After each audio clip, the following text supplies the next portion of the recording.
Hi దోస్తులు, కల్కి 2898 AD trailer అయితే వచ్చేసింది.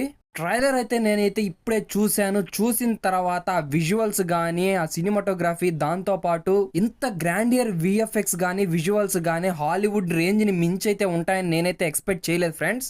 నేను విజువల్స్ చూసిన తర్వాత ట్రైలర్ లో నాగశ్విన్ గారి క్లియర్ మైండ్ సెట్ ఏంటో నాకైతే బాగా అర్థమైపోయింది. ఈసారి గట్టిగా కొడుతున్నాము, ఖచ్చితంగా హాలీవుడ్ కుంభస్థలాన్ని అయితే బ్రేక్ చేయబోతున్నాం అని అర్థమైపోయింది. ప్రభాస్ ఫ్యాన్స్ ఉంటే ఒక లైక్ డిస్లైక్ ఇవ్వడం అయితే మర్చిపోవద్దు. మెయిన్ గా మన ఛానల్ సబ్స్క్రైబ్ చేసుకోండి ఫ్రెండ్స్. ఆయన థాట్స్ కానీ ఇమాజినేషన్స్ కానీ ఇంత బాగుంటాయని నేనైతే అనుకోలేదు. ఆ క్యారెక్టర్స్ కానీ ఆ వరల్డ్ బిల్డింగ్ కానీ చాలా వరకు అయితే నన్నైతే ఇంప్రెస్ చేసింది ఫ్రెండ్స్. నాగశ్విన్ గారు అయితే కొత్త వరల్డ్ అయితే మనకు ప్రెజెంట్ చేయబోతున్నారు. ఇంకా సినిమా ఎప్పుడెప్పుడు చూస్తామా అనే క్యూరియాసిటీ అయితే నా మైండ్ లో అయితే ఉంది ఫ్రెండ్స్. లాస్ట్ క్లైమాక్స్ లో అయితే మనకి జస్ట్ కమల్ హాసన్ గారు లుక్ అయితే చూపించారు ఫ్రెండ్స్. అసలుకి ఆసమ్ క్యారెక్టరైజేషన్ అని అర్థమైపోయింది మూవీలో. అసలుకి ఎంత అడ్వాన్స్డ్ సివిలైజేషన్ ని చూపించారంటే మూవీలో హ్యూమన్ రిసోర్స్ గురించి బాగా అయితే ఇంక్లూడ్ చేసి చూపించారు.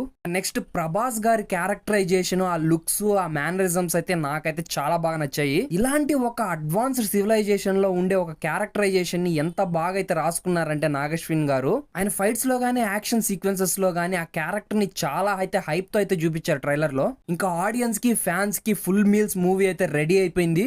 దీపికా పడుకోడి క్యారెక్టరైజేషన్ ఈజీగా అర్థమైపోతుంది మనకి ట్రైలర్ లో. ఇంకా మూవీ అయితే బాక్స్ ఆఫీస్ అయితే షేక్ చేయడం అయితే ఖచ్చితంగా ఖాయం ఫ్రెండ్స్. ఇంకా మెయిన్ గా ప్రభాస్ గారు అయితే బుజ్జిలో నుంచి లేసి వచ్చే సీన్ అయితే నాకైతే గూస్ బంప్స్ అయితే తెప్పించాయి. నేనైతే ఎక్స్పెక్ట్ చేయలేదు ఫ్రెండ్స్. ఇంకా ఈ మూవీ రిలీజ్ అయిన తర్వాత అన్ని బాక్స్ ఆఫీస్ లో ఇండియన్ రికార్డ్స్ ని బ్రేక్ చేసేస్తుంది. ట్రైలర్ అయితే నాకైతే చాలా బాగా అనిపించింది. ఇంకా మీకు ఎలా అనిపించిందో ఈ ట్రైలర్ అనేది మెయిన్ గా కామెంట్ సెక్షన్ లో కామెంట్ చేయండి. అలాగే ప్రభాస్ ఫ్యాన్స్ ఉంటే ఒక లైక్ డిస్లైక్ ఇవ్వడం అయితే మర్చిపోవద్దు. మెయిన్ గా మన ఛానల్ సబ్స్క్రైబ్ చేసుకోండి ఫ్రెండ్స్. ముఖ్యంగా బెల్ ఐకాన్ అయితే యాక్టివేట్ చేసుకోవడం అయితే మర్చిపోవద్దు దోస్తులు.